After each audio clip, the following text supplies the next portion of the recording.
ఉండాలని ప్రపంచంలోనే natural farming number 1 ఏ రాష్ట్రం అంటే దానికి చిరునామాగా ఆంధ్రప్రదేశ్ తయారు చేస్తున్నాం. ఒకసారి నేచురల్ ఫుడ్ వచ్చినప్పుడు నేను మాటల్లో చెప్పడం లేదు, టెక్నాలజీ వల్ల ట్రేసబిలిటీకి వస్తున్నాం. అంటే నువ్వు తినే ఫుడ్ ఒకసారి QR కోడ్లో స్కాన్ చేసుకుంటే ఏ ఫామ్ నుంచి వచ్చింది, ఏం ప్రాసెస్ ఉపయోగించారు, ఎవ్రీథింగ్ డీటెయిల్స్ ఉంటాయి. దానికి ప్రూఫ్ ఆఫ్ కాన్సెప్ట్ కింద సర్టిఫికేషన్ ఉంటుంది. అంటే ఇది కరెక్ట్గా ఆర్గానిక్ ఫుడ్, ఇది నేచురల్ ఫుడ్ అని సర్టిఫికేషన్ ఉంటుంది, ట్రేసబిలిటీ ఉంటుంది. దీన్ని కూడా ప్రమోట్ చేసే పరిస్థితికి వచ్చాం. రెండోది, మనం వాడే పీల్చే గాలి, అందరం కూడా కలుషితమైన వాతావరణంలో బ్రతుకుతున్నాం. అందుకే ప్రధానమంత్రి గారు అన్నారు 500 గిగాబిట్ గ్రీన్ ఎనర్జీకి ముందుకు పోతున్నామని.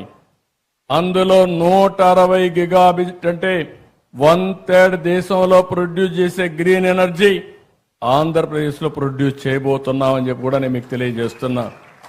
దీనివల్ల లాభాలు ఏమిటని మీరు ఆలోచిస్తే, ప్రతి ఒక్క ఇంటిపైన సోలార్ ఉత్పత్తి చేసుకునే పరిస్థితి వస్తుంది. దానిపైన మా గ్రిడ్ అంతా కూడా డిమాండ్ సప్లై కింద పనిచేస్తాం. పేదవాళ్ళకి ఇది ఎంతో ఉపయోగపడుతుంది. కరెంటు ఛార్జీలు కట్టే పని ఉండదు. ఒకవేళ అదనంగా కరెంటు ఉత్పత్తి చేస్తే మీరు గ్రిడ్కి ఇవ్వచ్చు. మళ్ళీ అవసరమైతే సాయంత్రం పూట మీకు కరెంటు లేకపోతే మళ్ళీ మీకు కరెంటు ఇస్తాం. ఈ విధంగా ఎక్కడికక్కడ బ్యాలెన్స్ చేయడానికి ముందుకు పోతున్నాం. నా ఆలోచన ఒకటే, వీలైనంత తొందరలో పెట్రోల్ డీజిల్ వాడకుండా ప్రతి ఒక్కరూ ఎలక్ట్రికల్ వెహికల్స్ వాడే రోజు రావాలని, మీ ఇంట్లోనే మీరు ఛార్జ్ చేసుకునే పరిస్థితి రావాలని చెప్పి మనస్ఫూర్తిగా ఆకాంక్షిస్తున్నా. దానికి కూడా శ్రీకారం చుడతాం. దీనివల్ల ఎయిర్ పొల్యూషన్ టోటల్గా కంట్రోల్ అయ్యే పరిస్థితి వస్తుంది. ఫుడ్ కంట్రోల్ చేయగలిగితే చాలా బెనిఫిట్స్ వస్తాయి.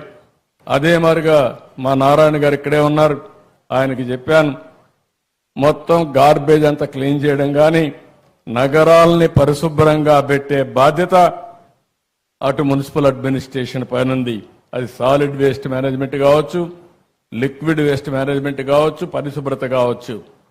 ఇవన్నీ చేయగలిగితే కిమ్స్ మీరు చూస్తే 25 ఏళ్ళు, హైదరాబాద్ మీరు చూస్తే 25 ఏళ్ళు. నేను ఆ రోజు ఐటీ గురించి మాట్లాడితే గతాళు చేశారు. తిండి పెడుతుందా అన్నారు. ఇప్పుడు వస్తా ఉంటే చిన్న చిన్న కుర్రవాళ్ళు సెల్ ఫోన్ పట్టుకొని చూపిస్తూ నాకు జేజేలు పలికే పరిస్థితికి వచ్చారు.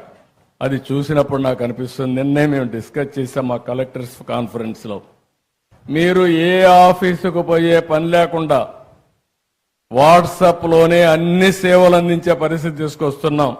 నీకు ఏ సర్టిఫికేట్ కావాలన్నా, ఏ పని కావాలన్నా ఒక వాట్సాప్ ద్వారా, మీరు ఒక టెంపుల్కు పోవాలన్నా, ఒక ఎంఆర్ఓని సర్టిఫికేట్ తీసుకోవాలన్నా, ఒక సినిమాకి పోవాలన్నా, రేపు రాబోయే కిమ్స్ హాస్పిటల్లో బెడ్ బుక్ చేసుకోవాలన్నా వాట్సాప్ గ్రూప్లోనే బుక్ చేసుకునే పరిస్థితికి వస్తారు. అంటే మొట్టమొదటిసారిగా నేను ఆలోచించేది, గవర్నమెంట్ ఆలోచిస్తున్నా, ప్రైవేట్ సేవలు కూడా ఇంటిగ్రేట్ చేస్తే ఇంకా మీరు ఎక్కడికి పోయే పని లేదు, మీ ఫోన్ ద్వారానే అన్ని పనులు అయిపోయే పరిస్థితి వస్తుంది. ఇలాంటి వినూత్నమైన ఇంకొక పక్కన మీరు చూసినప్పుడు మా గవర్నమెంట్ను కూడా ప్రైవేట్ వాళ్ళు ఎంత సమర్థవంతంగా గ్యారప్ చేస్తున్నారో, గవర్నమెంట్లో కూడా కంప్యూటరైజేషన్ చేసి ఎక్కడికక్కడ సమర్థమైన సుపరిపాలన ఇవ్వడానికి ముందుకు పోతున్నాం. అందుకే నేను ఒక మాట చెప్పాను, నేను చేసే పని 2047 స్వర్ణాంధ్రప్రదేశ్.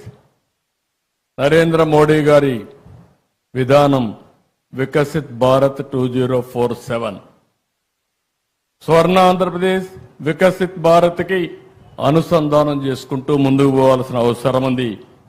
అదే సమయంలో నేను ఒకటే ఆలోచిస్తున్నాను, వెల్తీ, హెల్తీ, హ్యాపీ సొసైటీ.